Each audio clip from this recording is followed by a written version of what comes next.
गासै मोनथाम मिटिं जों एटेन्ड खालामगोन धिकाजुलि राङापारा बेहालि आरो गहपुर नैबे बिसायख'थियाव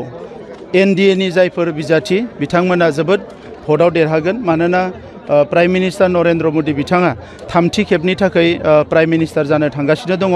आरो बिथाङा थांनाय 10 बोसोराव सारा भारतनिनो रायजो राजाफोरनि गोसोखौ जै खालामनो हादों मानोना बिथाङा गरिब गुन्द्रानि खोथाखौबो सानदों आरो हादोरखौ जौगाहोनायनि खोथाखौबो सानदों लोगोसे हादोराव सान्थि लाबोनाय सोलोंथाइ बिथिङाव जौगानाय गुबुन गुबुन बिथिङाव खामानि मावनानै रायजो राजाफोरखौ गासैबो बिथिङाव बिथाङा मोजाङै दैदेननो हादों दा नंखायनो भारत हादोरनि गासैबो मानसिफ्रानो नरेन्द्र मोदी बिथांखौ थामथि खेबनि थाखाय प्राइम मिनिस्टार जानायखौ लुबैयो आरो बिनि थाखायनो नैबे बिसायख'थियाव नरेन्द्र मोदी बिथांनि नामावनो भट होगोन रायजो राजाया बेयो रोखा दा दिनैनि समाव नुयो जे सनितपुर जि जोंहा समष्टि दङ बे सनितपुर समष्टियाव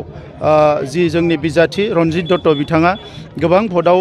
देरहासार जागोन आरो जोंनि माहारि हिसाबै दिनैनि समाव रन्जित दत्त बिथांनोनो जोंनि मानसिफ्राबो भट होगोन मानोना थांनाय समाव गोबाव सम जोंनि हा हुनि मोनथायखौ मोनाखैमोन नैबे मानगोनां डक्टर हिमन्त बिश्व शर्माया बिबान लानायनि उनाव आसामनि चिफ मिनिस्टार हिसाबै दिनै 12,000निख्रुइ बांसिन जोंनि न'खरफ्रा हानि मोनथायखौ मोनबाय बे ओनसोला बिटिआर ओनसोलाव माखासे गामिया थिसनजाबाय माखासे थिसनजानायनि लामायाव दङ बेजों लोगोसे बे ओनसोलनि फरायसालि बायदिसिनाफोरखौबो प्रभिन्सियेलाइज खालामनायनि थाखाय माखासे सावरायनाया सोलिगासिनो दङ आरो बिटिआर ओनसोलाव हाबहांनायनि थाखाय जोङो थोंजोङै माखासे डेभेलपमेन्टनि खामानिफोरखौ मावनो हादों दा बिनिखायनो सनितपुर बिश्वनाथनि गासैबो आइ आफा रायजो राजाफ्रा बिबारनि सावगारियाव रन्जित दत्त बिथांनो भट होगोना रोखा जाबाय दिनै जोङो रायजो राजाफोरखौ लोगो हमनो फैदों रायदावनो फैदों आरो बैसागुनि गाहाम हामलायनाय बावनो थाखाय जोङो दिनै नुजाफैदों जाथिया जेबो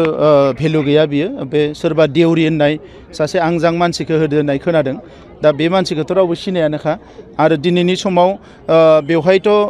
भट मोनगोनानो बिराद डाउटफुल साबेसे दङ बिपिएफ बेवहाय दा बिथांमोना आननेसेसारि मोनसे जेंनाखौ बेवहाय सोमजिहोनो नागिरदों आरो नांगोलनि सावगारिया जिहेतु लासै लासैनो गोमोरलांसिगोन बेनिखायनो बिथांमोना ओरैनो बिजाथिफोरखौ होलाबायनानै नांगोलनि सावगारिया थाथों होननानै बेबायदि खालामफैदों नाथाय बर' हारिनि